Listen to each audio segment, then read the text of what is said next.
welcome to another edition of RAMChat. We are very excited for this week's episode because of the New American Movement. We talk about cross-partisan coalitions all the time, and we have a very exciting cross-partisan panel today joining Mary Anna.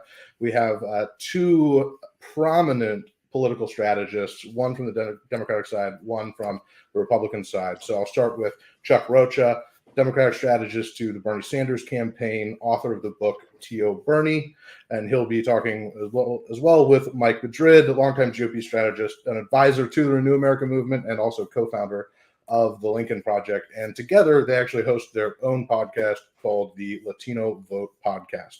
Very excited to dive into some of these issues on what matters for the Latino vote and how they are a burgeoning political bloc in America. And with that, I will turn it over to Mary Anna Mancuso. Thank you so much, Mike. Guys, I've got to be honest, this has probably been a collision of two worlds that I've straddled for a very long time. I am so grateful to have Chuck Rocha here as well as Mike Madrid for a conversation regarding the Latino vote and so much more. So welcome, both of you. Thank you so much for taking time out of your busy schedules to sit down with me. Thanks for having us. Yeah, it's great to be with you, Mary Ann. Absolutely. So both of you come from very different political backgrounds, and you've been able to work together on the Latino Vote podcast, which we'll talk about in a little bit. But can each of you, I guess let's start with Chuck, if you can share a little bit about what makes you think that you guys get along so well? You know, I think that if you listen to the podcast, you may second how well we do get along. But I think that, I guess to sum it up, game respects game, maybe. Like at the end of the day, we are practitioners. I was having this long conversation with my fiance yesterday because somebody was giving me a hard time. I almost cursed. A hard time about working for a particular candidate. And when somebody reached out to me and said, why are you working for so-and-so? And I was like, well, so-and-so is paying me to work for them. And your old whatchamacallit didn't want to hire me. That's the main reason I'm working for so-and-so. And, you know, I think that respect with what me and Mike have done over a long time in the business and with the shared understanding that we hear so much misinformation from folks who aren't from our community, who don't understand the struggles, who think what they read in some article wrote by another woke white consultant is what's actually happening. We wanted to pull the curtain back and just see what's under the hood and explain what's ever. And you can make up your own opinion. Me and Mike get along on some things. We argue on some things. But the one thing is we're giving people lots of facts that are unvarnished. What say you, Mike? Why do you think you guys get along so well? Well, for a couple reasons. And the first is I think Chuck is absolutely right. I mean, a lot of this is the respect that we have as professionals who have been in this space for a long time. You know, we've been around. We've done races from dog catcher to presidential campaigns. And there's not a lot of Latino faces that occupy kind of the space that we do. But perhaps most importantly, you know, I've watched and followed Chuck's career for many years. And even before we started talking, I would just kind of watch what races he was involved in because he was having an impact. And frankly, he was doing some things that I really did not think could be done. And, you know, I watch a lot of Latino outreach efforts from both parties to see who's doing what, to see if I can kind of up what I do and improve my skills tactically, strategically, from a message standpoint. And consistently, Chuck's work was kind of, I don't think there's anybody in the Democratic Party who compares to what he's doing.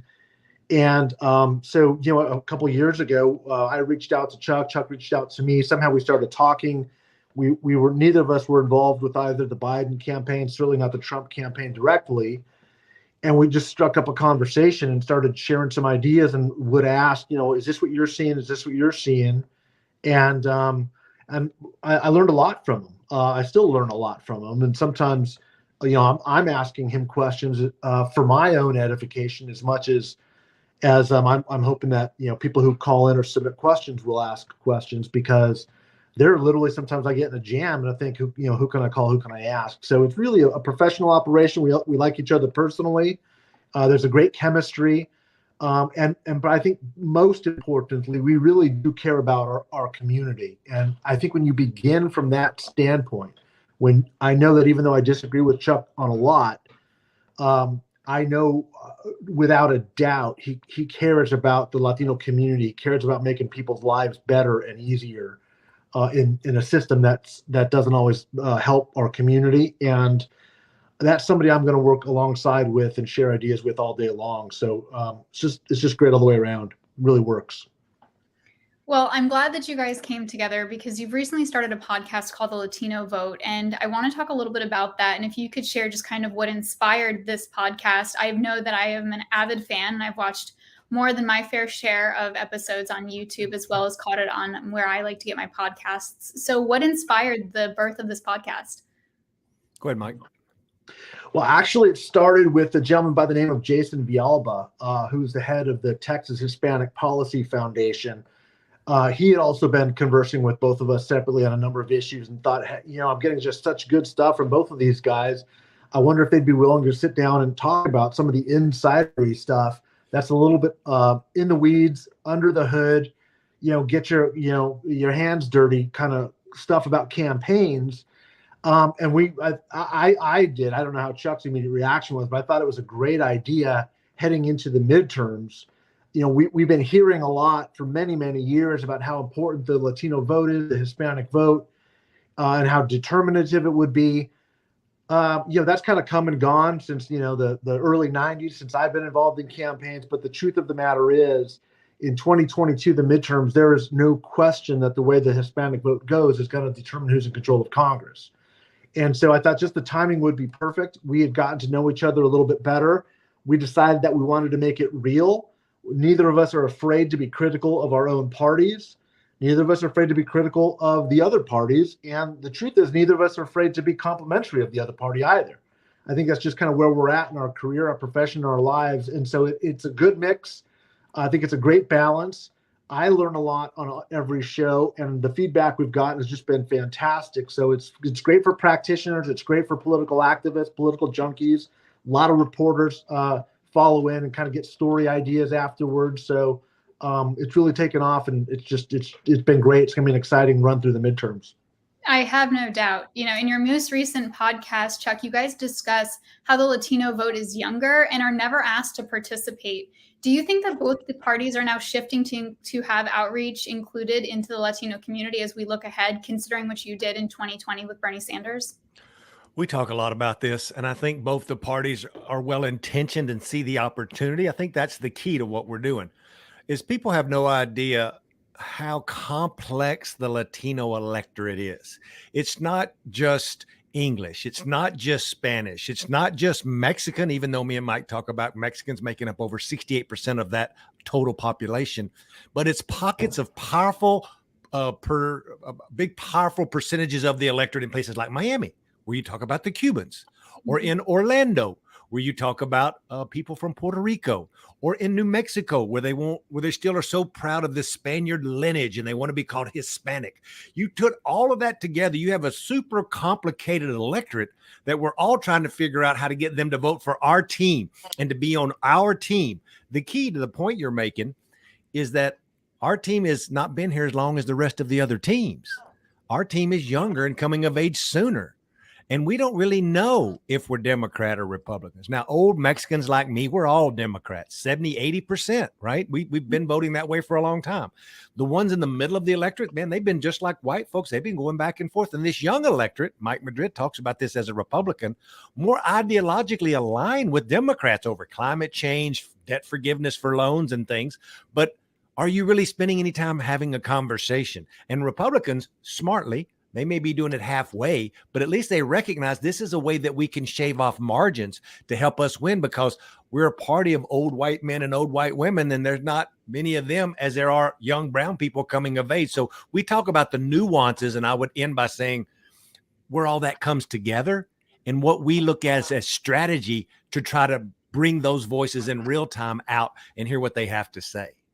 So how do we keep them engaged? I mean, you built such a massive outreach in 2020 with Bernie Sanders. And if he doesn't run in 24, how can we capitalize on that, both the Republicans or the Democrats, or even if we have, independent candidates running for office? How do we capitalize on that, Mike? Well, that's a great question. This is one of the areas where I kind of learned from Chuck. I mean, I knew as a young Republican operative when I was doing this kind of work, 25 years ago, my frustration was at the Republican Party when I could finally get them to open up operations in Hispanic communities, they'd immediately shut down a week after the election, and then we wouldn't show up for another year and a half, and then try and do something last minute in the last few months and try to peel a couple points off of the margins. It's just not a way to build a sustainable coalition. The way to do it, in the most basic retail sense, is to first show up. You've got to show up. You've got to be there. Even if people disagree with you, they're going to respect the fact that you've got the temerity and you've got the passion, you've got the interest in saying, I want to help your community. And that's oftentimes enough to move the needle a little bit. But also more importantly is listening and working on policy solutions to meet the community where it's at. And I think that in both of these areas, both parties, I mean, I don't know, Chuck, what do you think? I think they've gotten marginally better. They're not where we would like to see them. I don't think that they're where they need to be. We're not getting the turnout that we need for the community, whether it's for Republicans or for Democrats. And turnout really does tell me there's just not the long sustained engagement by either party that needs to happen. And there's only so much the community in and of itself is going to do to kind of force ourselves into the political process. We really need both parties doing right by the community, reaching out to the community. And I think where we're at this moment in time is seeing that they can win by doing that. Both parties, I think, are realizing, hey, we need to get in there because this is going to help us win. Yeah, I would have to agree with that. And I hear you touching, Mike, very, like, you're right up to the line of talking about this chicken and egg situation that you've talked about previously. Do you maybe just want to go into that and explain what the chicken and the egg situation is with the Latino community and maybe talk about how we solve it? You mean in terms of actually engaging and then getting the turnout numbers that we need? Well, the problem you've alluded to here, as well as previously you've mentioned, look, the Latino vote is always immediately written off that they don't show up to vote, but then we don't speak to them, so then they don't show up to vote is kind of the most distilled version. Yeah, that's right. And there's a data-driven reason for this. When political consultants are asked and trusted to spend a certain amount of money, we 9 times out of 10, we're going to focus on what we call high propensity or the most likely voters to actually show up and vote. And so what we do is we go down to a local county government center or vendors who specialize in this data and ask us to cut that data to find who those voters are, send us a list, and we start to communicate to them because it's too expensive to communicate to people by mail or even online to talk to people that are not going to vote. It's just a waste of money, and campaign resources are stretched thin. The challenge with Latinos, and again, part of this is what Chuck suggests, which is Latinos being younger voters. Younger voters have a less likelihood to vote anyway. We're also lower income. Oftentimes we come from families that are not civically engaged. All 3 of those are strong indicators of not voting, or at least voting less than other folks. And when you don't start voting and don't show a regular pattern of voting, the likelihood of you being kicked out of our communication systems is very, very high. And that creates this downward cycle, this chicken and egg problem that you just alluded to, which is you're not voting, so we don't talk to you, and because we don't talk to you, you don't vote. And that can last a lifetime for a voter. And it's unfortunate, but it's a very, very real problem. And it's one we're going to have to do a lot of examination on, because the common misconception is, and I guess it's not a misconception, but there's a rationale for it, is Hispanics don't vote, Latinos don't vote. The reason why Latinos don't vote is because nobody talks to them. If nobody talks to them, nobody's going to vote. You're literally telling people there's no place for you at the table. I'm not interested in your solutions. And it's not apathy. It's actually a very rational response to not be engaged when people aren't asking you to be engaged. And so the way to break through that, and Chuck's demonstrated this by moving the needle with overperforming with the voter model, with grassroots outreaches and operations. I've done some of that work with messaging to lower propensity groups. Is Latinos respond. When you communicate with low and medium propensity Latinos, they respond. They will show up. The question is, will campaigns adjust to get there? And the truth of the matter is neither party has done a good job of doing that to this point.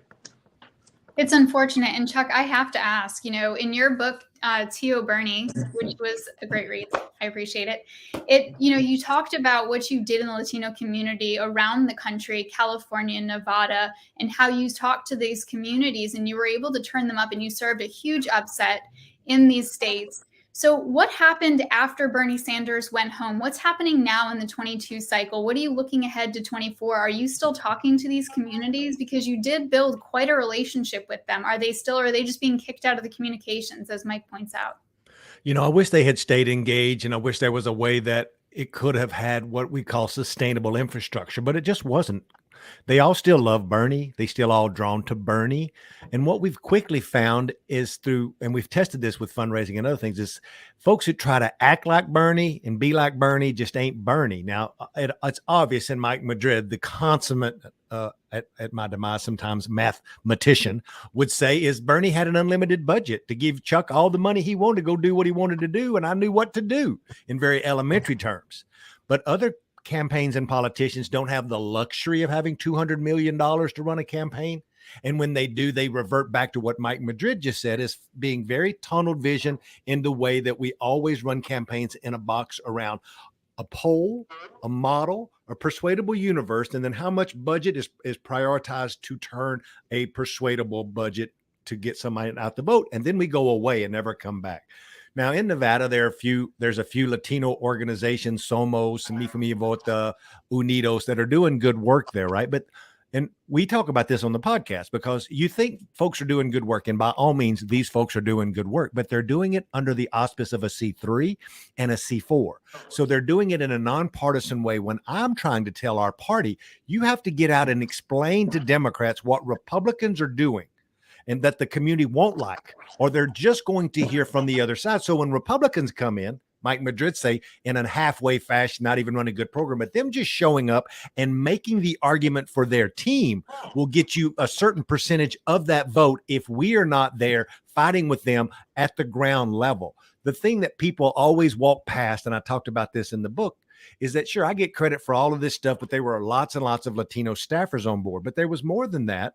There was only a one-sided conversation, because I had gotten there so early with Bernie, and I knew the other presidential campaigns weren't doing what we were doing by talking to Latinos in Nevada starting 8 months in advance. I talked about this on Alicia Menendez's show on TV. I knew, just like I'm a big old fat bald-headed Mexican redneck, I knew that 3 weeks out, as soon as Iowa was over and New Hampshire was over, you were going to have all these candidates start bombarding into Nevada and buying Spanish language Univision and Telemundo ads. And that was going to be their Latino outreach, thinking they could do all the work they needed to do in the last 3 to 4 weeks. And just like clockwork, that's what happened. A funny story I tell, I don't remember if I put this in the book, but even Amy Klobuchar, who had caught fire in New Hampshire, by the time she got to Nevada, there was a consultant said, okay, we've got to be up on Spanish language because there's going to be 35% of this is going to be Latino vote. And they looked around the room and realized they didn't have a Spanish ad to even put up, and they were running out of time. Guess what?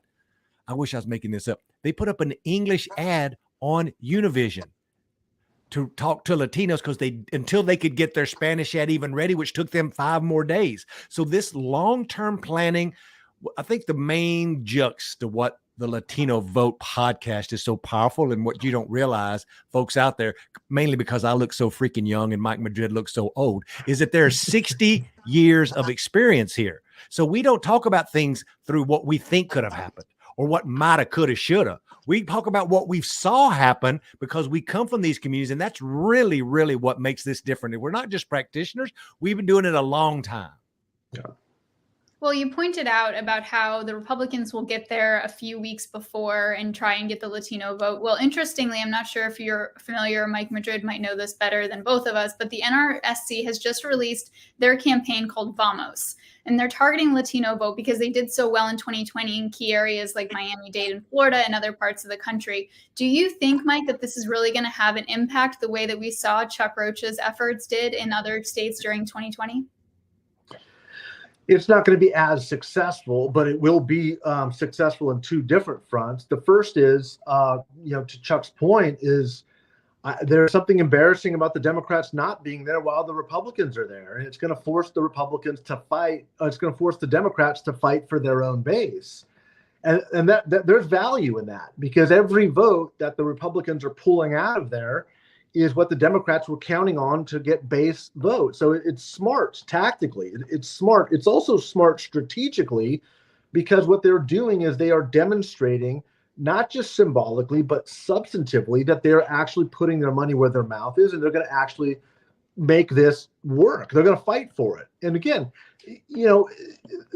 Hispanic voters, Latino voters, they're basically a twofer for Republicans, because every one they're getting is a vote swing out of the Democratic column, which is -1 for the Dems and +1 for the Republicans. That's the way campaigns work. So it's very rich fields to be tilling for the Republicans. I never thought I would see the day, when they would actually be doing it. These were advice and suggestions I was giving them back in the George W. Bush campaigns in the early 2000s. I'm glad they're doing it now. It makes the vote much more competitive. And look, it's not enough to win elections. You have to have a good message. I'll say that first and foremost. If you can't sell, a bad product to a good consumer. You just can't. And so if you've got something to sell and people are willing to buy, that's the first step. The second is you got to show up and ask them if they're interested and what you can do to close that deal. They're doing the second part, and they've got, I think, some natural constituencies on the first part. So that's why you're seeing this rightward shift. But most of this, candidly, is happening on the natural. This rightward shift is part of a larger demographic story in the country. And I think the Republicans I think it's great that they're finally doing this. My hope is that it moderates other elements of the party to recognize that a multi-ethnic working class party is the future. And they'll start to move away from some of the nativist elements that have consumed the GOP, and let's get back to being the party of Lincoln. So you're saying that you're starting to think that the Republicans have taken your advice 20 plus years. In your recent New York Times piece, you write that both parties have committed a mind-boggling form of political malpractice for years. They've consistently failed to understand what motivates Hispanic voters, a crucial and growing part of the electorate. Do you think that now the Democrats are behind and there's a disconnect still? Well, the Democrats are still winning 60-40. Those are good numbers. But I think they could be winning 70-30. And they're not listening to Chuck. I mean, and in some ways I'm grateful for that. But that's I think, look, we've both been looking over the kind of the foxholes, looking at each other, and I can tell when they're spending for real and when they're not in the Latino community. Why, when I saw what Chuck and Bernie were doing in Nevada, I was like, this is something revolutionary. No one has done this in either party. Then he pulled it off in California, which I thought was impossible, and I'm from California. So what I'm saying is a practitioner who's done this for 30 plus years knows which party is blowing smoke and which is not, and in most cases, both of them are blowing smoke. So this attempt, I think, is real. I don't think it's going to be nearly as significant because there's no long-term relationships. This is a very new dynamic, but it's absolutely a net positive. It can absolutely start moving the needle if they make that sustained investment that Chuck was talking about. But the short answer is no. I think the Democrats still have a 60-40 advantage, but boy, the Republicans are they're picking at their heels here. And if they don't do something and make serious investments across the country quickly, this will be a 50-50 vote in 2 election cycles. Well, I'm glad you brought up California in talking about your point of what the Republicans are trying to do now, because one thing that's been on my mind, Chuck, is that in 24, there's been some rumors that Bernie Sanders will not run for president in 24, but in fact, some of his advisors, the senior advisors from his previous presidential, I'm not naming any names, are now saying that there's a candidate out of Silicon Valley who's a congressman who they're trying to get to run as the next Bernie Sanders. If this is the case, Chuck, how in fact do you get the Latino vote to buy into this new candidate that is not Bernie Sanders, to your point, which is said that they don't want anybody but Bernie? I think you have to show up. That sounds so elementary to people. And I know people out there are like, Chuck, you old redneck. Of course you have to show up. Well, ladies and gentlemen, boys and girls, like we don't always show up to talk to our community. Let's think about whoever this hypothetical person is, this lefty from Silicon Valley, whoever they are.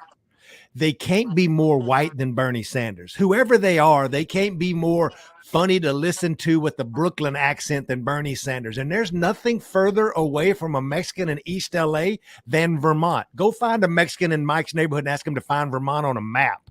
They couldn't do none of that. And you got this guy because of smart strategy to resonate with them around an economic populist message built around corruption of those people in New York, those people in DC, those rich people are taking all your money while you're working hard, paying your taxes and showing up on time.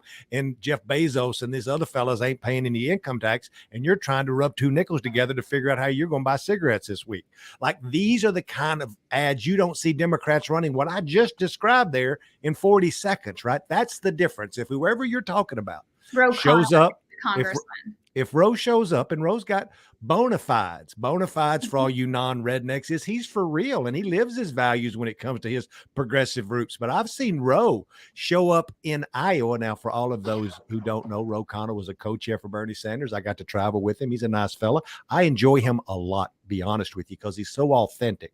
Now, he's no Bernie Sanders, but he is good. There's no Bernie Sanders. That's nothing against Roe. But I saw him show up in town halls in Iowa and talk about rural broadband. Now, you want to talk about trying to level the playing field in rural America. And I grew up in a little hill in East Texas that still today does not have broadband, okay? So we get that kind of disparity, but that's brilliant messaging when you're trying to relate with the guy from Silicon Valley with a bunch of farmers from Northeast Iowa. When you start talking about rural broadband and corporate America not paying their fair share, blah, blah, blah. So this is how but you don't do it overnight. You do it over the long term. Like Mike Madrid loves to say, because he thinks message is everything, and I disagree on part of that, but message is super duper important when you're new, because you only get one in time to make a first impression. And if you stay for long periods of time drilling home your message, everybody wants to think Bernie Sanders is an anomaly, and he is. But if you think about it, Mary Anna, think about how long he was the crazy white-haired man in the House and then the Senate who've been saying the same stuff for 30 years. And finally, everybody picked up on it and the country caught up with him. So that's why it can happen, but it doesn't happen overnight. And there's a lot of things that have to happen around that. But I think somebody like Ro Khanna or other folks who want to have that message I just talked about would resonate with lots of Latinos. I would have to agree. Mike, how about you? Do you agree with that? Well, I think Chuck Rocha should run for president. I think that's what would work. Jesus, I think that's, Lord. I'd run that campaign. There is so many skeletons in my closet. It'd take 3 closets, but you go ahead, Mike Madrid. That's what, I want to see Chuck as the first Mexican. I can't even get it to shut. I can't even get the closet to shut. There's so many in there. Sorry, Mike. You go ahead. You can run my campaign. I'm going to run your campaign. I'm going to make you president. And you'll be the first Mexican president of the United States. I think that'd be a big moment for all of us. Yeah. Look, there is a reason. If you look at the Latino vote holistically, right, you have to take into account a couple of factors. The fact that Bernie Sanders did shockingly well, surprisingly well. In fact, it was the first time that 2016 primary in Nevada against Hillary Clinton, where they kind of, shocked the world with the numbers that they showed in the Nevada caucuses. They were doing something very different. That's when I was like, whoa, something is happening here.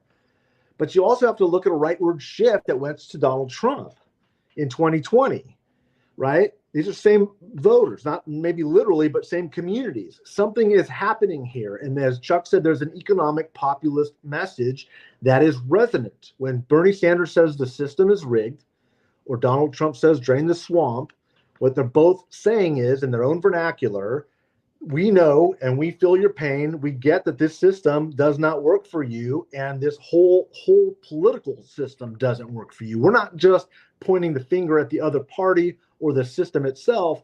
We're also holding our own parties to account. And there was something really refreshing to Latino voters about that message. And both of those candidates, the establishment was completely shocked, completely surprised that this, old curmudgeonly guy from Vermont and this, racist snake oil salesman from New York could get these kind of vote shares, but they did. And the answer to anybody who's been working with the community could tell you this right away is that's what they're going to respond to, is there's not a feeling that they're a part of the process. And you have to communicate that. And if you do not, you will not do well. And if you do, you can surprise a lot of people in a lot of campaigns. Well, I hope that both parties are listening, because obviously there's a lot of important takeaways in this. And, Mike, as you point out, there were votes that went to Donald Trump in 2020 that did not go to the Republican Donald Trump again previously in 2016. So, and I know that you're going to disagree with me on this, and that's okay. But some people are saying that the Latino vote is a swing vote, and I know that you disagree with that. So what message should people be selling about this, specifically the Democrats? Well, what the Democrats need to do is get back to being a working class party. When Chuck Rocha was a union worker, they were absolutely the party of the working man. But that was like 150 years ago, or at least 120 years ago. Come on now. All right. What should the Republicans do? Oh, the Republicans. I mean, look, the Republicans are doing kind of the right things. I think first is showing up. The second is they are driving home the fact that they are the protector of working class industries.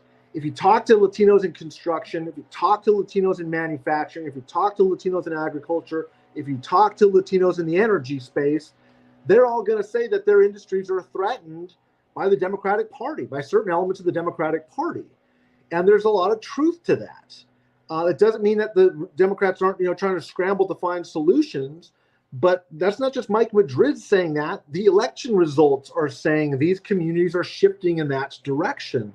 So the Republicans, need to double down and lean into that and own that. They're also, I think, really capitalizing on being the cultural party of the working class and pointing out some of those excesses of the Democratic Party, where things like defunding the police doesn't sell very well. Having open border policies doesn't sell very well. And the truth and veracity of some of these claims, that's politics. Right. That's where, you get into the bare knuckles of explaining that policy and who's on offense and who's on defense. But the Republicans have exploited both of those issues extraordinarily well, and they're connecting. They're landing on both an economic and cultural arena, and it's working. The shift is real, and I don't think it's a swing vote. I think it's a transformation that we're going to see election cycle by election cycle as Latinos gradually start to take on the characteristics of the overall electorate. Now, what do you think about that, Chuck? Do you agree with what Mike's saying? I don't ever agree with everything that he's saying, but there's patterns that you have to watch, right? And math and Mike Madrid and science and all that stuff, it matters. And I've learned a lot about it. And it does give you tendencies on where things are headed, but you can head them off. Nobody would have, let me give you a little insight. I think I put this in the book, that when in 6 months before the election in Nevada for the caucus, Joe Biden was beating us. I have a poll I can show you where Joe Biden was beating Bernie Sanders amongst Latinos in Nevada 7 months in advance. Now that don't surprise a pollster like Mike, but to the American people, when we won 73% of the Latino vote in a state that we were losing 6 months out and losing by high single digits, like he was 9 points up.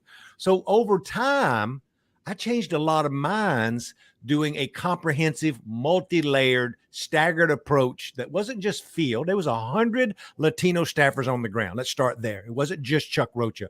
A bunch of amazing brown kids were doing great work, But then there was mail and there was digital and there were all of these. It was a full court press, like all of the above. I was buying weekly Spanish newspapers that didn't cost me but $35 a week. But I did it because that was a check to those little abuelitas who were going to go and get that Spanish newspaper, who I know vote, who I know everybody looks to, right? There's little nuances I put in the book. So all of that matters. You can stop this slide, and it ain't that hard to stop the slide because, in my opinion, the Democratic values line up to where we are. Republicans want to use culture war things to divide us because they want to take the attention away from them taking our money to give it over to Elon Musk or some other corporate entity who don't have to pay their fair share of whatever because they have lobbyists and lawyers who rightfully so try to make them pay the least amount of taxes, just like Donald Trump. Well, guess what? Working people get pissed off about that. But we don't talk about that as Democrats because a lot of them are supporting, guess what? A lot of Democrats as well. But if we want those people back, we need to talk about where we are with the nuances of the fairness of America and the American dream. People forget that Latinos are truly aspirational people and are new immigrants, right? The wealth that we've built is new wealth. Like I'm here today as a third generation Texas because two of my grandparents walked across the desert to get to this country, undocumented, by the way. And I now pay more taxes than most of my family makes in income. That's the American dream we haven't forgot about. And that's the message Democrats should say when we could lean into immigration and say immigration is how we all got here. You can argue about open borders or title this or title that. Like you need to get and man up. I mean, bottom line is Democrats should get more tough, and you can be tough without being racist or sexist. And that's why Democrats would win more elections. But the bottom line, that was the Mike Madrid warm up, by the way, and the wind up to the final point is the real difference in elections. There's a lot of well-meaning Democratic candidates and party committees and operatives, but where you see the biggest disconnect, and this is a big part of it, it's self-serving for Chuck Rocha, and I'm very open about this, that there's not any Latinos in that senior meeting, in that senior campaign to make a decision if and when we talk to Latino voters, and how deep do we go with how big that persuadable universe really is. And do we run Spanish language radio? And do we go and block walk in certain neighborhoods? The least diverse sector of the American economy is political consulting, and it's a $2 billion industry. And my research shows that Latino senior operatives make up less than 1% of that. Now, the Latino electorate in places make up 10, 20, 30% of the electorate in important states like Nevada, Georgia, Arizona, but there's not one of us. Not old brown Mexican men, but young Latinas who vote Democratic at 70%, young other folks who are doing this work. Like that's what we really need to make real change if Democrats are going to stop this slide that Republicans have started figuring out how to get into our community. I think that both of you bring interesting perspective and offer some great prescriptions. And I would hope that somebody's paying attention to really help move the needle with this in this election, as well as future elections beyond. But Chuck, as you mentioned, this is the American dream. And currently in Texas, Beto O'Rourke is running for a third time in a new election. He's running for governor against sitting governor Greg Abbott. And you mentioned in your book that you think Texas can turn blue quicker than most people think. And you proved it with your work on Bernie's campaign in 2020.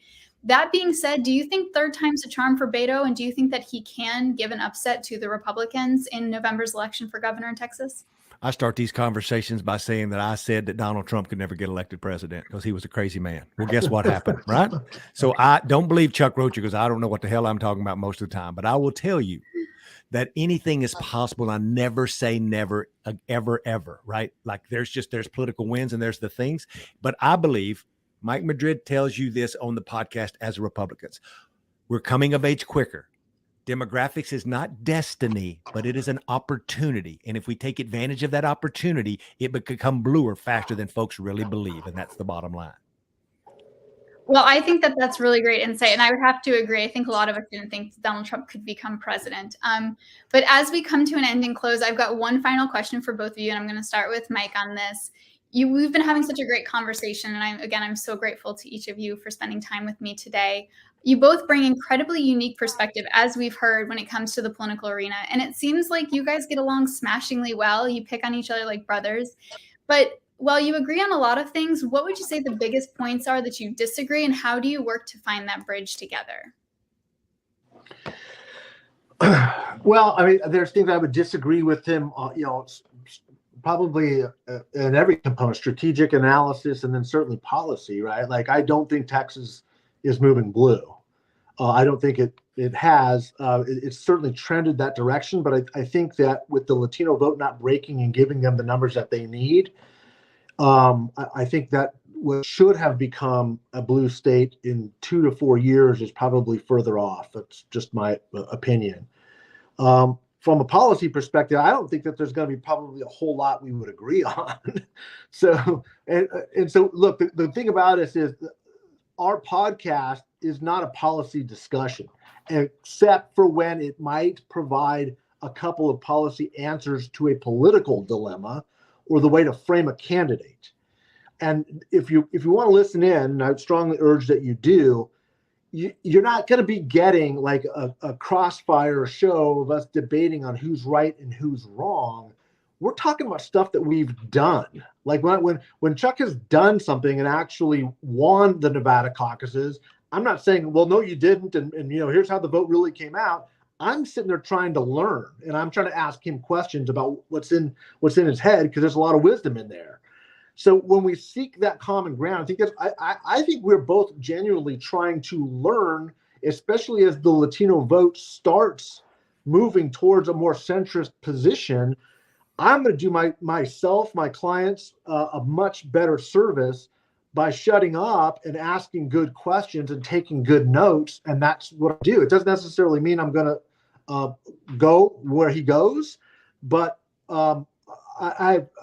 he's good at what he does. Dude's good. I mean, he's goofy, right? And he's not that funny, and he's a little weird looking, but charming, good looking. Go ahead. But he's good. Dude's good. Look, I pay Mike a lot of money to say that. And he's right. And I didn't think about it till it just came out of his mouth, is that if this was a show about policy, I couldn't be on it. And that's one of the big differences that you're asking about here, Mary Anna, is that Mike Madrid is a freaking college professor. He's went to some of the finest universities in America. He knows modeling, he knows data, he knows math, and he is good at it. And I give him all of that. Now, for those of you who read my book, and you know this, I've never been to college a day in my life. Does that mean Mike Madrid is smarter than me? No. But does that mean that he brings something different, the way he looks at an algorithm or math or trends or things? I look at that from 30,000 feet, but I don't know the granular underbelly of all of those equations, and he does. And so that's an expertise that he brings that I just never will be able to match. I bring another side of the equation. I grew up in a trailer house. My mama was 15. We've both had struggles, but they are different struggles. But between the two of us, we've seen a whole lot, right? I don't understand racism in college. Mike talks about going to college and being the only brown person in many of these classes when he went to the East Coast to go to school and what that felt like. I never lived through that, but I went to work in a factory instead of going to that going to that school. So it was a different discrimination and understanding of how to build power. We're going to disagree on what's the best road to take. But the interesting thing about this podcast is that road all ends at the same location. Is we want the best for our community. We feel like our ideas are what gets our community to what we would say is the promised land, where there's equity, there's relationships, there's all of these things. But we have two different paths that we pick at each other about and disagree on, but we all want one thing, and that's the best for our community. I love that. And I completely agree. I think at the end of the day, it is always going to be and should be country over party. So do we have any final parting thoughts before I kick it to Mike Ongstead to end us? Other than my shameless plug for Chuck is to read Tio Bernie if you haven't. I will be honest, I was not a Bernie Sanders fan in 2016 or 2020, but after reading Tio Bernie, I did have a change of heart. And also, if you haven't subscribed to the Latino Vote podcast, please do. It is by far one of my favorite podcasts out there right now. Yeah, we just want to make sure everybody is signing up and making sure that folks are registering to do the subscription and all the things, the following it and all the internet things that you do with the podcast. Again, Mike Madrid knows this better than I do. If you follow Mike Madrid on the social media, he fights with squirrels, and I'm trying to get folks to watch this Latino Vote podcast. And coming up soon, I'm going to give a quick teaser. Okay. Mike Madrid is coming to DC this week for a couple of days, and we're going to be together in person. So just hang on to your hat and screw your wig on tight, because there may be some promotional videos coming from my back porch. Awesome. Well, look out, DC. I'm not sure if they're ready for the two of you on the same coast in the same city. Mike Ongstead, do you want to take it away from here? Sure. Mike Madrid, you look like you wanted to say something real quick. Go ahead. Okay. Well, I want to thank you guys for coming on. This has been a really fascinating conversation. I myself am from San Antonio, Texas, so I'm white as can be, but was blessed with the Hispanic and Latino heritage that makes that city so great. And the Whataburger. And the Whataburger, absolutely. But to the point that on Easter, a neighborhood of mine had cascarones, and I was super excited. I hadn't had I hadn't seen Cascarones in probably 20 years. So, this is such I think it's such an important community for America, especially in the South. And in places like Texas and Florida, and it's such an important community in terms of, I think, making sure that they're an active part of our politics. So this is a really critical conversation about how both parties can reach out and engage the Latino vote. And I would echo the urging to subscribe to the podcast and to listen to it. I haven't listened to it myself, but after this, I'm definitely going to.